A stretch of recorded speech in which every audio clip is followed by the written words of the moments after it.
Hello, my name is Thunderboots, aka TB. In this video, we are going to take a look into Warlords of Draenor Frost Mage changes and the new talents. Let's talk about the changes first. A lot of the skills are now spec specific, such as Arcane Explosion is only for Arcane spec and Blizzard is only for Frost spec and so forth. And a lot of the skills are now removed and some of them are behind talents instead of being skills.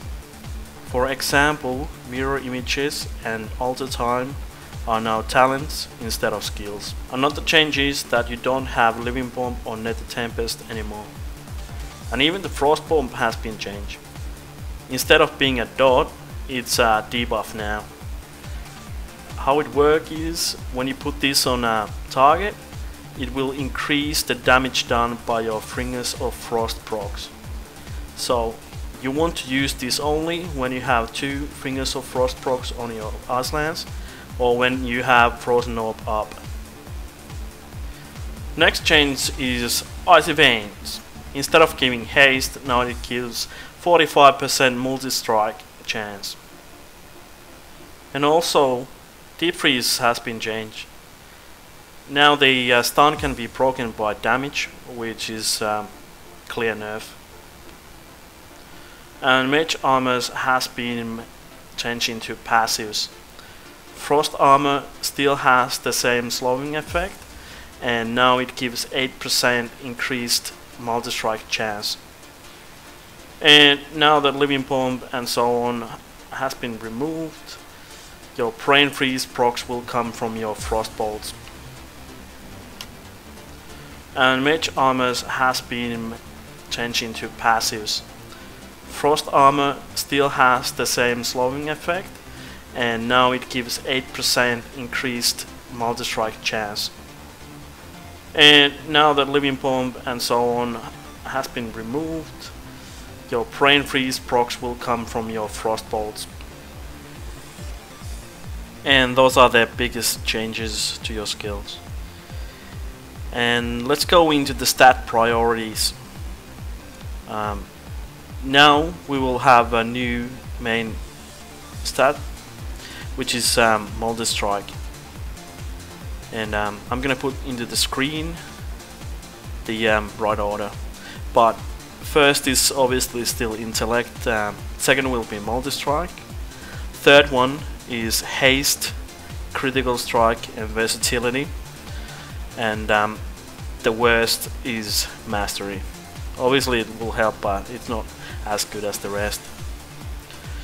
And so what are versatility and multi-strike? Let's check them out. Multi-strike grants 2 chances to deliver extra attacks or heals for 30% of normal value. And versatility is flat out damage increase, which is obviously awesome. So those are the stat priorities. I'm not really sure how crit, haste and versatility pans out yet, but I would guess that haste will be pretty awesome with multi-strike. Critical strike will be very important, but with your Shatter passive, crit will have 36.33 cap.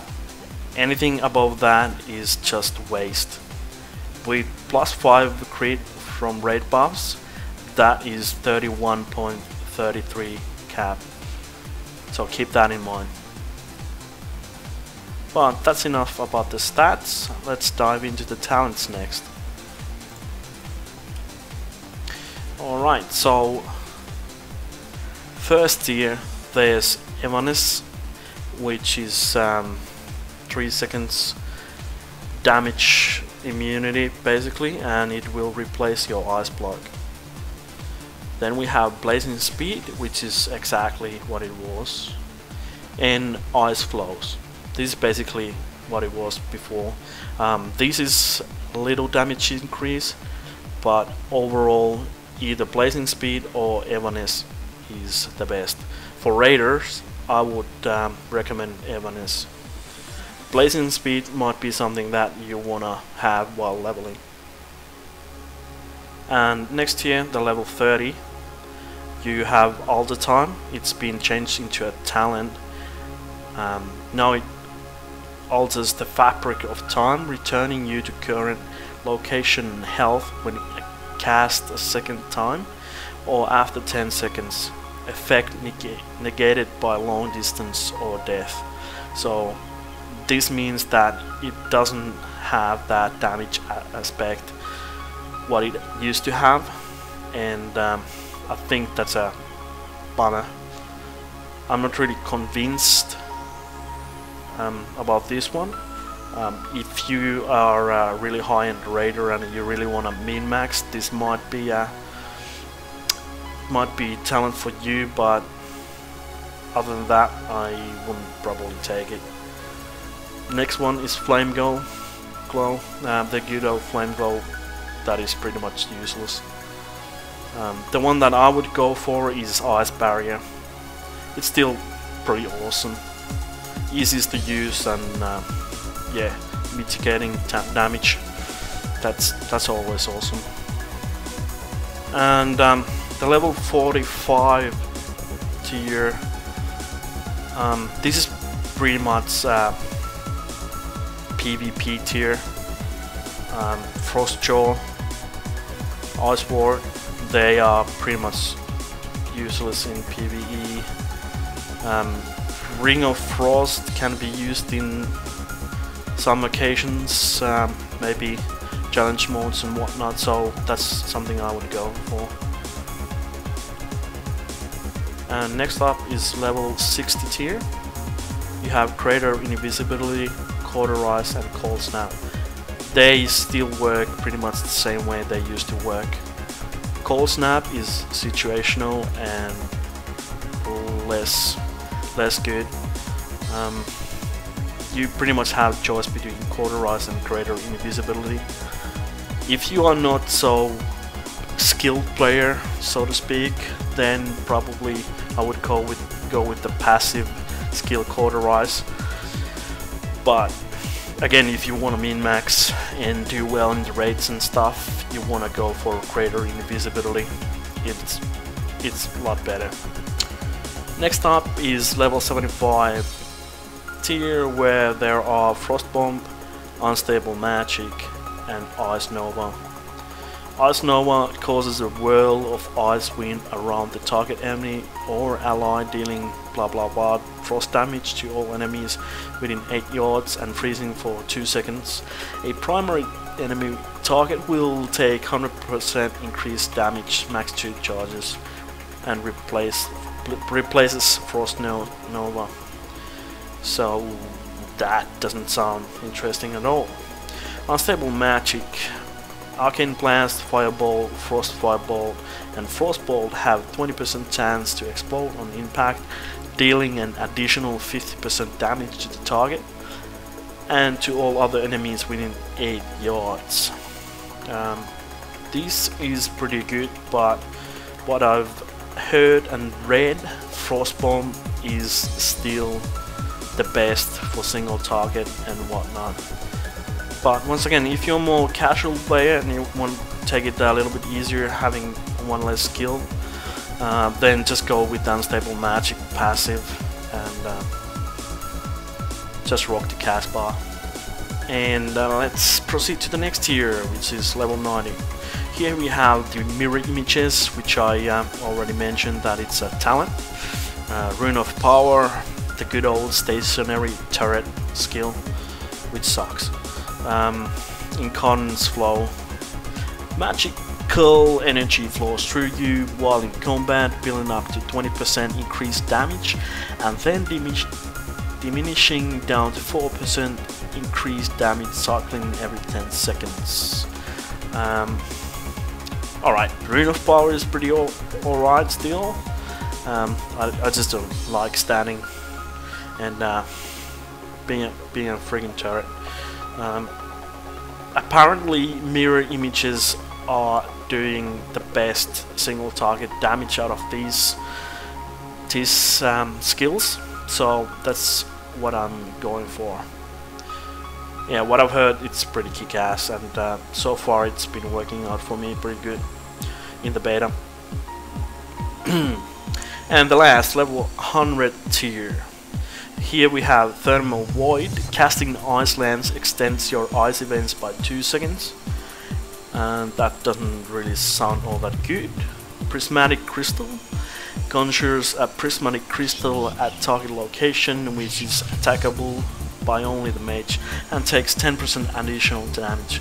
When the crystal takes damage, it instantly releases a burst of energy, dealing that damage split evenly between all enemies within 8 yards. And when you cast this, put this in the ground, you will automatically focus it, so you can just start pumping it straight away.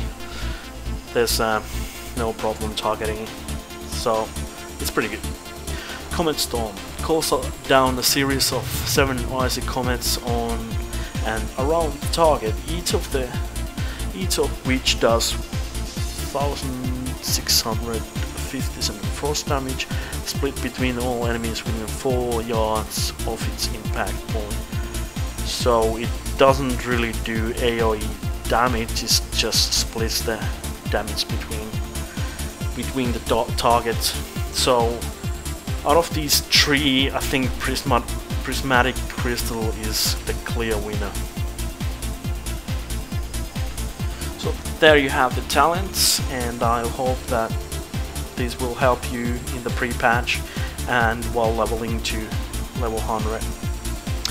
And let's take a look at the cliffs. This is still mandatory, cliff for splitting ice. Your ice lance and icicles now hit 1 additional target for 50 damage. So that's what you want to have. Cliff of Icy Veins. Your Icy Veins now grants 30% multi-strike instead of spell haste. So yeah, I forgot to mention earlier that this is something that makes the haste go away and give you multi-strike instead. And yeah, multi-strike is still a lot better than haste, so this is a mandatory cliff as well. And on the 3rd primary cliff you have 2 choices. Either you can go with Cliff of Water Elemental or Cliff of Cone of Cold. Apparently Cone of Cold will be a little better in the new expansion than it used to be, so that might be especially good for a situation where you have to AoE and you have ads. So I'm going for this one at the moment, but in some places I might swap with this one, so it's up to you. I personally like to use this because I don't want to be playing with the dumbass water elemental, but that's a personal choice. The monoclips don't really matter at all, you can just take whatever you want. Choose your poison, so to speak. And those are the most important stuff about 6.0.2 and the next expansion and the changes and what have you. Keep in mind that this is still in beta, so everything might change and most likely will change. I hope that you will find this guide helpful, and if you do have some questions, just comment below the video, and please like, subscribe and share the good word. Catch us later.